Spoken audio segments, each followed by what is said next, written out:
Bonjour à toutes, bonjour à tous. Vous avez certainement des vidéos que vous avez réalisées avec votre smartphone ou avec une caméra qui présentent quelques imperfections. Eh bien, nous allons voir aujourd'hui, avec le logiciel OpenShot Video Editor, comment on peut améliorer les choses. Et c'est parti!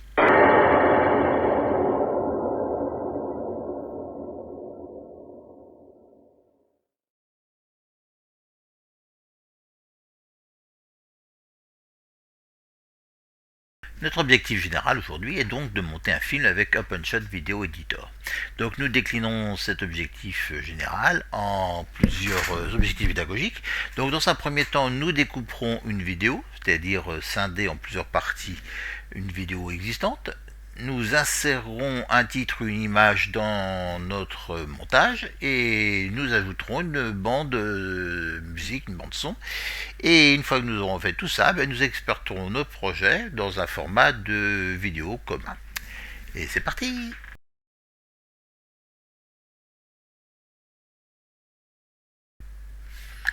Donc dans un premier temps, nous allons télécharger les fichiers qui nous sont utiles à réaliser notre montage vidéo. Donc vous vous rendrez, si vous voulez bien, à l'adresse qui est visible ici, qui sera donnée en lien sur le YouTube. Et vous cliquez, puisque nous sommes ici dans le navigateur Microsoft Edge, vous cliquez sur le fichier qui s'appellera élément tuto 24 ou quelque chose d'approchant. En cliquant ici, le téléchargement de Edge dans Edge va se lancer tout à fait automatiquement. Par la suite, vous n'avez plus qu'à aller dans le dossier téléchargement, et dans le dossier téléchargement, vous allez choisir l'option, on amène ici le dossier de téléchargement, donc je suis bien dans ce PC de téléchargement. Ici donc j'ai élément tuto 24 zip, donc je fais un clic droit et je prends l'option extraire tout. Je valide l'endroit donné par défaut, ce sera différent certainement en fonction des machines, et j'ai un dossier élément qui est créé dans mon dossier téléchargement. Donc on reprend le dossier téléchargement, je le mets en plein écran, donc dans le dossier téléchargement, et j'ai maintenant un dossier qui n'est plus un fichier compressé mais un dossier qui s'appelle élément tuto 24. Voilà pour la partie téléchargement. Donc comme d'habitude, j'ai fait une recherche sur OpenShot Video Editor sur Wikipédia et je suis arrivé à la page, donc sur Wikipédia, qui me donne ici l'adresse du site internet. Donc il me suffit de cliquer ici pour ouvrir la page de OpenShot Video Editor et dans la partie Download, je vais prendre Download 2.5.1. Je clique ici et sur Microsoft Edge, le téléchargement se lance très rapidement. Bien, maintenant que le téléchargement c'est terminé, je constate l'apparition d'OpenShot version 2.5.1 dans mon dossier de téléchargement. Donc pour l'installer, il me suffit comme d'habitude de double-cliquer sur l'icône du logiciel et après un message d'erreur de poursuivre vers la version du téléchargement. Donc je valide toutes les options logiques et mon logiciel s'installera à l'endroit choisi par défaut.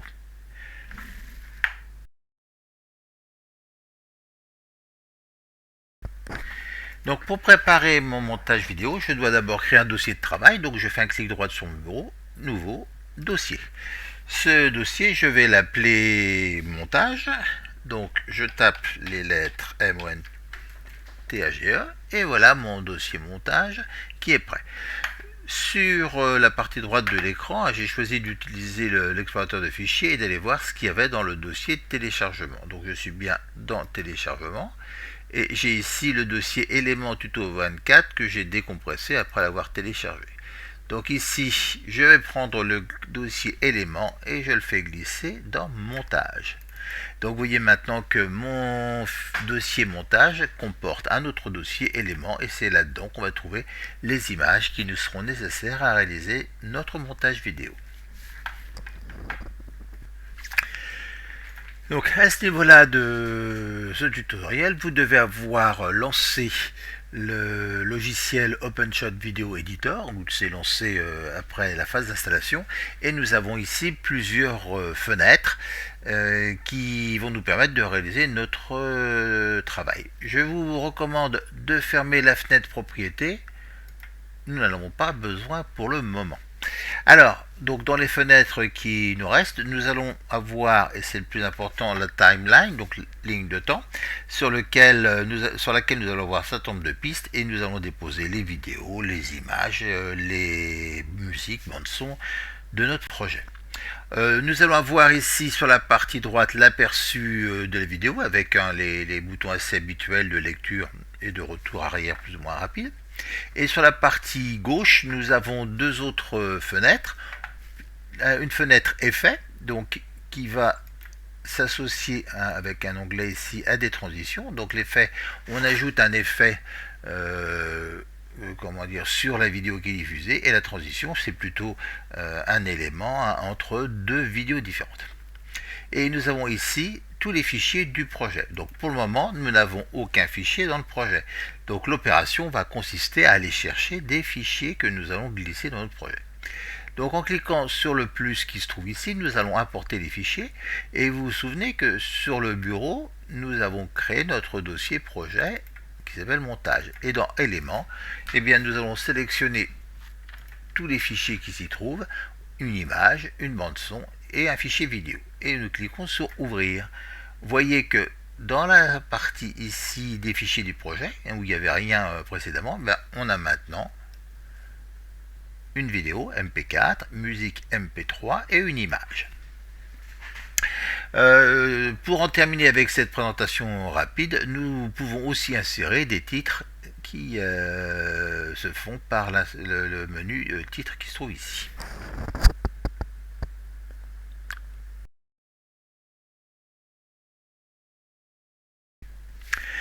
Donc nous voici maintenant sur le chapitre suivant où nous allons réellement procéder au montage de la vidéo.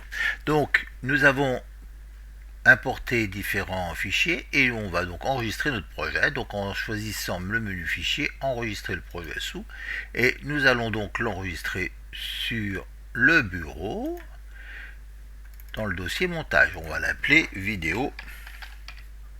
On va donner un petit numéro 1. Allez hop, c'est parti.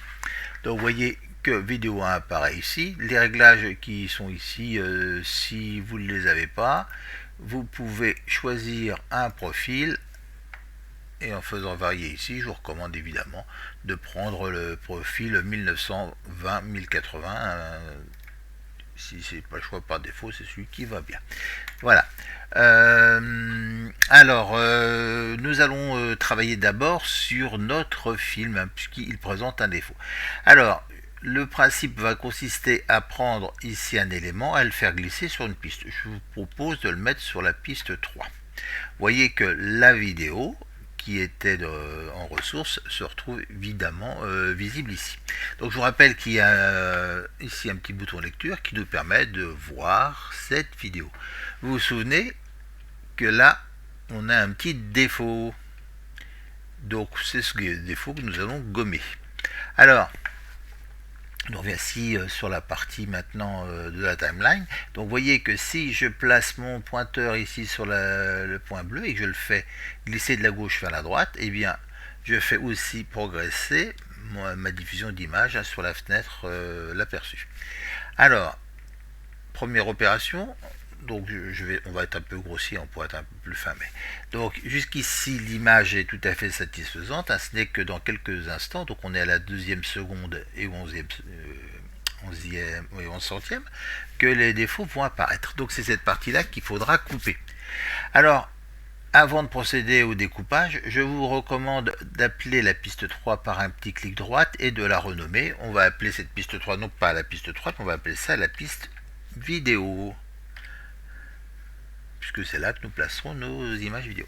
Alors, donc dans la piste vidéo, on sait que c'est à ce moment-là que se passe le problème. Vous marquez que sur la timeline,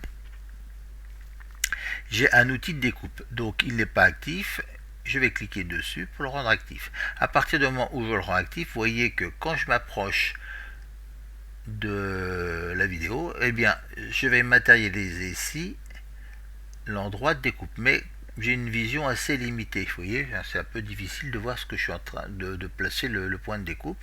On va quand même y arriver, mais c'est un petit peu délicat. Tac. J'ai cliqué ici. En cliquant ici, l'outil découpe est toujours actif. Je vais donc m'en libérer en cliquant de nouveau dessus.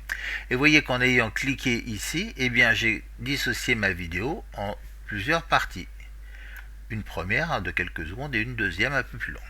Alors je souhaiterais certainement voir un petit peu mieux les choses. Je suis un peu dans un espace étriqué alors qu'a priori ma bande vidéo est beaucoup plus large. Ici avec cet élément là, je vais pouvoir augmenter en faisant glisser dans un sens ou dans l'autre la dimension de ma vidéo. Vous voyez que j'ai maintenant une barre, donc avec la barre horizontale je centre les choses. Donc vous voyez que j'ai toujours le même principe, mais en ayant placé ici le curseur vers la gauche, j'ai une vision, une échelle de temps qui est plus favorable. Donc je reprends ici mon petit curseur, j'arrive bien ici à l'endroit qui est sympa, et là je déplace mon curseur, et c'est là qu'apparaît la méchante bâche que je ne souhaite pas montrer. Alors elle apparaît très longtemps, donc je vais déplacer mon curseur jusqu'au moment où elle n'apparaît plus, sensiblement à cet endroit là, et je vais reprendre mon outil ciseau pour faire une découpe.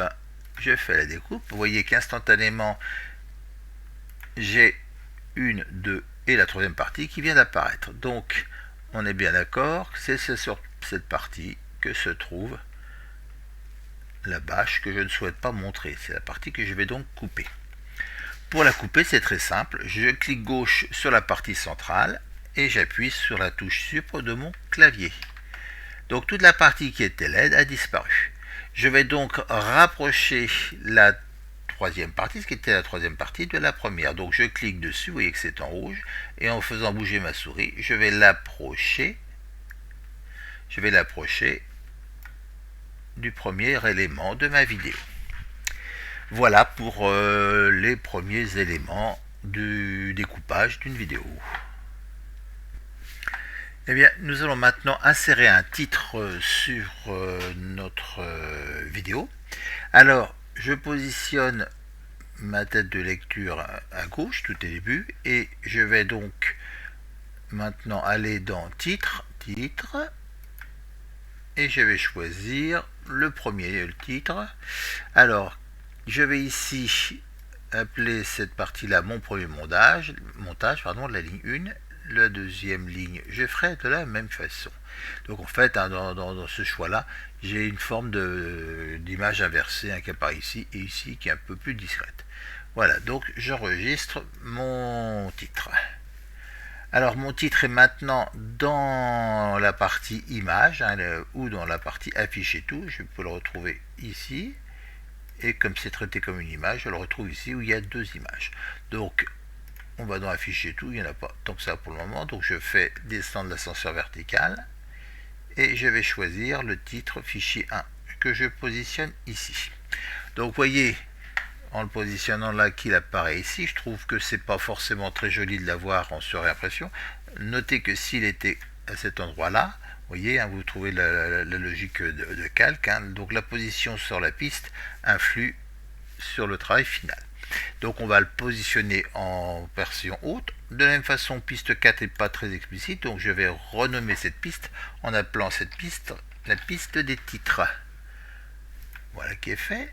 Donc cette piste là étant très longue par rapport à ma petite vidéo, fait 10 secondes, vous voyez, je vais réduire sa durée, donc elle est sélectionnée en rouge, je positionne mon curseur à son extrémité et je le déplace sur le côté gauche pour le réduire, on va dire, à 2 secondes environ. Donc j'ai toujours cette logique là qui n'est pas très jolie, donc je vais déplacer mes fichiers vidéo, et vous voyez que quand je le déplace, s'il s'approche du titre, il y a un trait vertical bleu qui apparaît. C'est dû au phénomène de magnétisme qui fait que le système m'aide à coller les morceaux, les parties les unes derrière les autres. Donc si on regarde, je vais positionner mon titre, mon premier montage, je clique ici, je bascule sur quelques instants et j'enchaîne sur les différents éléments qui composent ma vidéo. Voilà, nous savons mettre un titre. Eh bien, nous allons maintenant terminer notre travail, plutôt notre découverte, en mettant en place une transition. Donc je clique ici sur l'onglet transition, s'il n'était pas visible, et je fais glisser la vignette fondue que je positionne ici avec le magnétisme en début de la piste vidéo MP4. Cette transition durant pas loin d'une dizaine de secondes, je vais la réduire de façon à ce qu'elle n'occupe plus qu'une, on va dire une seconde. Vous voyez, elle commence au temps 0 minutes 2 secondes, elle se termine au temps 0,3. Voilà une transition qui est mise en place. Je regarde son effet en cliquant ici sur le bouton de lecture et vous avez eu très rapidement un fondu enchaîné. On le recommence, ça a été certainement très vite. Et hop. Voilà un fondu enchaîné un peu trop rapide, mais nous avons des tout petits fichiers. Ensuite, nous allons insérer une musique. Donc, je vais dans l'onglet audio, j'ai une musique et que je fais glisser sur la piste 2. Donc, j'y suis la piste 2, je la renomme par un petit clic droite et je l'appelle son avec un petit S. Il pourrait y en avoir plusieurs. Voilà qui est fait. Donc vous voyez que le son dure un peu plus longtemps que le montage précédent, c'est pas gênant. Et je vais terminer en insérant une image. Donc je vais dans images et je vais choisir cette image du CIG que je vais positionner sur la piste 5, juste après la vidéo, toujours le même effet de magnétisme. Et cette piste 5, je fais un petit clic droit pour la renommer en image, qui rend les choses plus simples à organiser. Voilà, cette piste 5 maintenant est devenue image et je vais réduire par la souris de façon à ce que ça se termine sensiblement en même temps que la musique. Voilà, donc maintenant mon montage est réalisé, il ne me reste plus qu'à l'exporter.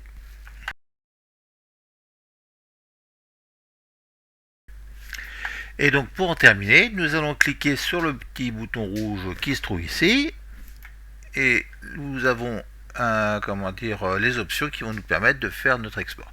Alors, vous aurez certainement quelques petites variations. On va exporter vers le dossier qui se trouve sur notre bureau, un desktop étant le bureau, montage, on l'a déjà utilisé. On pourrait changer l'emplacement, mais ça ne me paraît pas pertinent. Alors, comme format, nous gardons ce qui est prédestiné, le MP4 H264, peu importe ce que tout ça veut dire. Et comme profil vidéo, on va prendre un profil 1080i, donc 1920 par 1080 avec 25 images par seconde. C'est le format que j'utilise, il y a certainement plus adapté, mais moi ça me satisfait. En termes de qualité, on ne va pas mégoter, on prend élevé.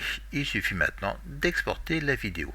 Donc ce qui va en fonction de la durée de la vidéo prendre plus ou moins longtemps. Voilà qui est terminé. Donc je peux maintenant enregistrer mon travail. Fichier enregistrer le projet, je peux le quitter et dans le dossier montage j'ai maintenant la vidéo de montage qui apparaît ici, vidéo 1 MP4. Donc si je double clique, j'ai ma vidéo. Alors la qualité de très limitée, mais c'était pour avoir des fichiers de petite dimension. Merci de votre attention.